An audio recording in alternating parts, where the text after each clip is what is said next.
दोस्तों नमस्कार, मैं हूं अमित नंद और आप देख रहे हैं समाचार 29 इंडिया। इस समय हम फेरूपुर में मौजूद हैं और हमारे साथ कुछ बजरंग दल के कार्यकर्ता हैं। बातचीत करेंगे क्या कुछ वजह है और क्या कुछ आज इनके द्वारा प्रदर्शन किया जा रहा है। क्या कुछ कहेंगे तोमर जी, आज प्रदर्शन किया जा रहा है और आप फेरूपुर चौकी भी पहुँचे हैं। देखिए, आज जहां पूरा देश जश्न में डूबा हुआ है आज़ादी के, वहीं गिस्सूपुरे में आज एक बड़ा ही घिनौना कृत्य दो मुस्लिम लोगों के द्वारा किया गया, जिन्होंने भारत के ध्वज का अपमान किया है।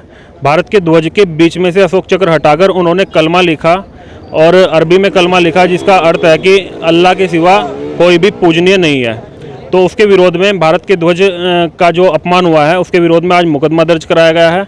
पुलिस के द्वारा दोनों आरोपियों की गिरफ्तारी भी कर ली गई है और जो ये ध्वज था वो भी पुलिस ने मौके से बरामद किया है। तोमर जी, क्या कुछ वजह मानते हैं? आज एक तरफ पूरा देश जो है तिरंगे का सम्मान कर रहा है, सलाम कर रहा है, देश की आज़ादी का महापर्व बना रहा है, दूसरी तरफ इस तरह करते हैं, इसके पीछे क्या मानसिकता मानते हैं? देखिए, इसके पीछे केवल एक ही मानसिकता है, गजवा-ए हिंद।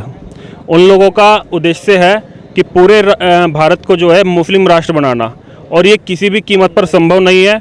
जब तक बजरंग दल संघर्ष करता रहेगा, इनके द्वारा जो ये कृत्य किए जा रहे हैं इसका मुंहतोड़ जवाब दिया जाएगा। इसी क्रम में आज भी इन पर मुकदमा लिखवाया गया है। तोमर जी, देखिए, आपने कहा कि इस्लामिक राष्ट्र बनाना चाहते हैं। एक तरफ हिंदू राष्ट्र की बात हो रही है, दूसरी तरफ अब इस्लामिक राष्ट्र की बात आने लगी है। क्या सभी भारतीय नहीं बन सकते?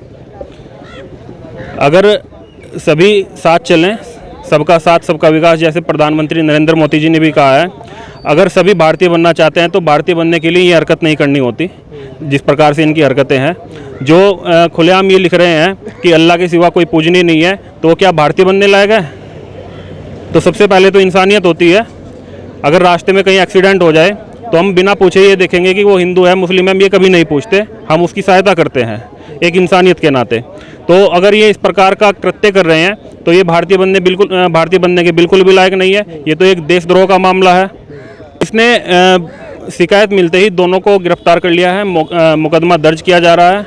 और जो झंडा था ये, जिसके द्वारा विवाद फैला गया, एक झंडे को बाइक पर लेकर ये आसपास के कई गांवों में इन्होंने चक्कर लगाए, लोगों की शिकायत पर इनको गिरफ्तार किया गया है। किस तरह आपको ये सूचना मिली कि इस तरह का जो कुछ किया जा रहा है, इस तरह का गलत कृत्य किया जा रहा है, भारतीय राष्ट्रीय ध्वज के साथ जो है छेड़छाड़ की गई है?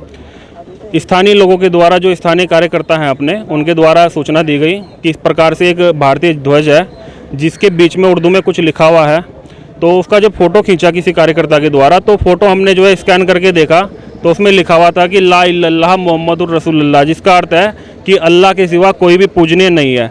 अगर अल्लाह के सिवा कोई पूजनीय नहीं है तो ये हिंदू कहाँ जाएंगे?